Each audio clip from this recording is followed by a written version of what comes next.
All right, so this video is meant to look at an example of a system where potential energy can be stored in it, and that's converted into kinetic energy based on how the system plays out.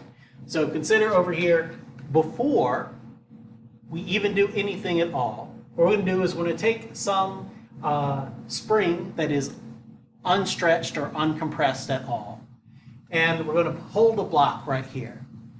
So we haven't put the block on the spring yet. We haven't lowered the spring in any way. We're just saying that we're holding this block right here. We got a spring that's ready to be compressed.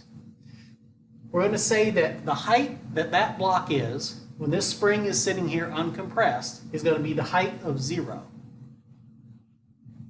Then what we do is we're going to say, all right, now we're going to lower this block down until we've compressed it by an absolute distance of d. But because this is 0 and we take the downward direction to be negative, that means this displacement here is sort of, the position here would be at negative d, right? So it's lowered down by a certain amount. Then what we do is, like in order for this thing to be here, we've lowered it down, and then this is the start of our system. This is the moment before we start. The spring is compressed, the block is lowered to a particular location, and then the moment our system starts is the moment we let this thing go. So initially the block is located somewhere and the spring is compressed, and we can look at two later points in time. The first is the spring has stretched back out, pushing the block, and this is the moment the block has sort of left and it's being launched upward thanks to this thing. Now the thing is, the moment as the spring stretches back out pushing the block, the moment the spring stretches back to its original length, that's the moment that the block here is assumed to leave, and fly upwards. So here we got the block flying upwards, but then, because the block is flying upwards and the spring wasn't actually attached to it, the block can then later continue on and fly to some new height. So first we want to know, based on this situation here, that we've pushed this down by a certain amount, how fast will the block launch from the spring, and how high above the spring will the block reach due to this amount of pushing down. So in order to get to that, what we do is we say, okay, we're going to assume that energy is conserved in this situation.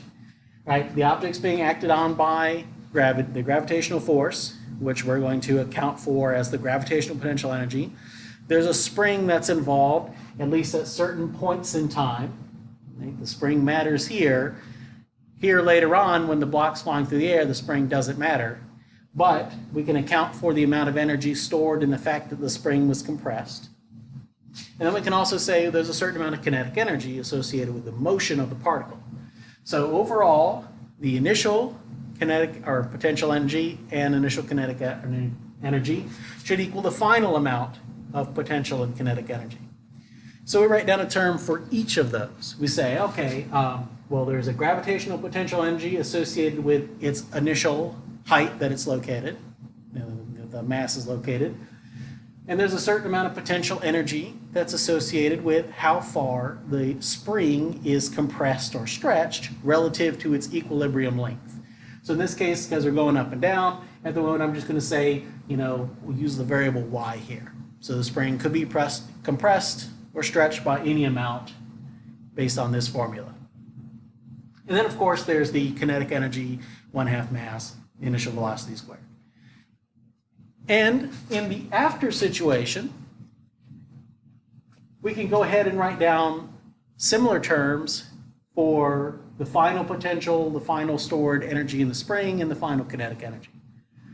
It is the case that sometimes, just like here, because the block is flying through the air, the spring isn't really a part of our problem anymore.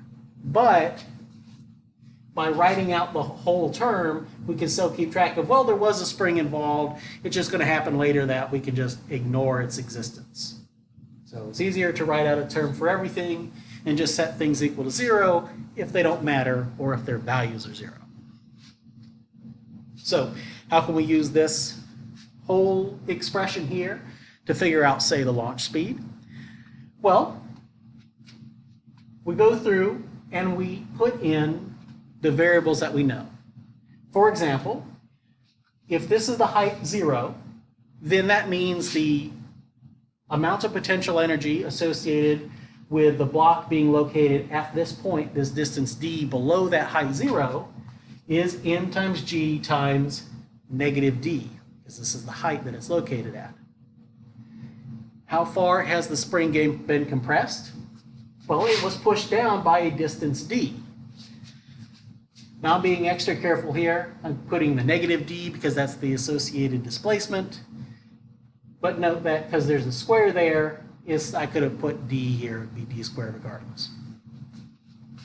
The block is initially not moving. That means its initial velocity is 0. That means the initial kinetic energy is also 0. So I don't have to put anything here. Then, at some later point in time, here where the block is being launched, well, the spring has completely uncompressed, and the block, even though my picture has it a bit up high, it's back right where it started. It's right at height 0, and it's being launched upwards. Right? In the next instant of time, it'll be moved a little bit higher because it's flying upwards. Well, if it's back at this height 0, then that means the final height it's at is 0, and the total stretch or compression of the spring is also 0. So this term becomes 0, this term becomes 0, and all we're left with is, we know it's going to have some kinetic energy because this potential energy became the kinetic energy of the thing moving. So that means now, because I'm solving for the final velocity of this situation here, since I'm saying it's the launch velocity, the velocity it's being launched from the spring with, I'll just put an L, so velocity launch. And then I can do my algebra and see, well, what is going to be the launch velocity, in this case, as a function of how far I compressed that spring down, and consequently how far I pushed down, in that gravitational field. Spring gravitational. So over here I can say, okay, well, it turns out my expression is, based on the amount of mass that was being moved, the size of the spring constant, how far we actually pushed it down. Of course, the acceleration due to gravity is also involved. All those terms there together tell me what my launch velocity is going to be for some spring. Now notice that here's a negative here, which means that depending on certain combinations of values, this value could be 0 or negative. Well, what would it mean for the launch velocity to be 0 or to be negative? Well, in terms of what that implies is, if you imagine that I put my block on a spring and I press it down a bit, if I press it down like super far, then I expect that when it gets launched back up, after the spring is totally uncompressed, the block is going to go flying through the air. But you could envision a scenario where maybe I just take the block and I push it down a little bit. And when the spring pushes it back up, the block doesn't launch into the air, the block still just sort of sits on the spring. And so the spring would uncompress and the block would still be sitting on it, and then I just have a block bouncing up, and as the spring stretches and unstretches, the block would just be sitting on it. So it turns out that this formula tells us something important. If we do not compress the spring down far enough, then the block won't actually launch. It'll just sit on the top of the spring and go wherever the spring is going. In order for us to actually get a launch to happen, we have to press the spring down by this distance, where the d has to be greater than 2 times g times m over k. And this just comes from the fact that, well, we can say, well, for what compression would the launch velocity be 0? That is, if literally the spring uncompresses, but the block doesn't go anywhere. So we set this equal to 0, we solve around, and we find that d would have to equal this. All right, so conservation of energy allowed us to get a formula for what the size of the